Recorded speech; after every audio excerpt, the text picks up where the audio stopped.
आज हम आपको महाभारत से जुड़ी एक घटना बताते हैं जिसमें पांचों पांडवों ने अपने मृत पिता पांडु का मांस खाया था।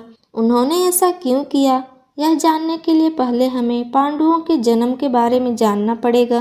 पांडु के 5 पुत्र युधिष्ठिर, भीम, अर्जुन, नकुल और सहदेव थे। इनमें से युधिष्ठिर, भीम और अर्जुन की माता कुंती तथा नकुल और सहदेव की माता माद्री थी।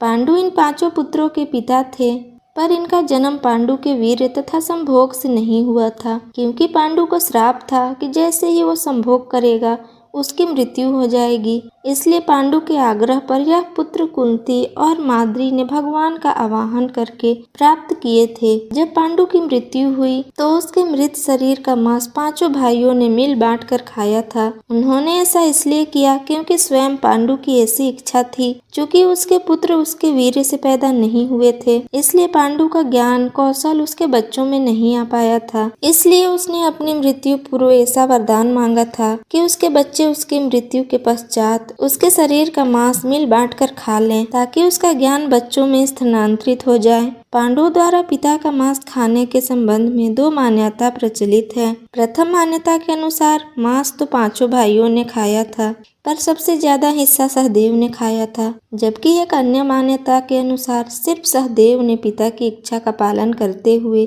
उनके मस्तिष्क के 3 हिस्से खाए। पहले टुकड़े को खाते ही सहदेव को इतिहास का ज्ञान हुआ, दूसरे टुकड़े को खाते ही वर्तमान का और तीसरे टुकड़े को खाते ही भविष्य का। यही कारण था कि सहदेव 5 भाइयों में सबसे अधिक ज्ञानी था और इससे उसे भविष्य में होने वाली घटनाओं को देखने की शक्ति मिल गई थी। शास्त्रों के अनुसार श्री कृष्ण के अलावा वो एकमात्र शख्स सहदेव ही था जिसे भविष्य में होने वाले महाभारत के युद्ध के बारे में संपूर्ण बातें पता थी।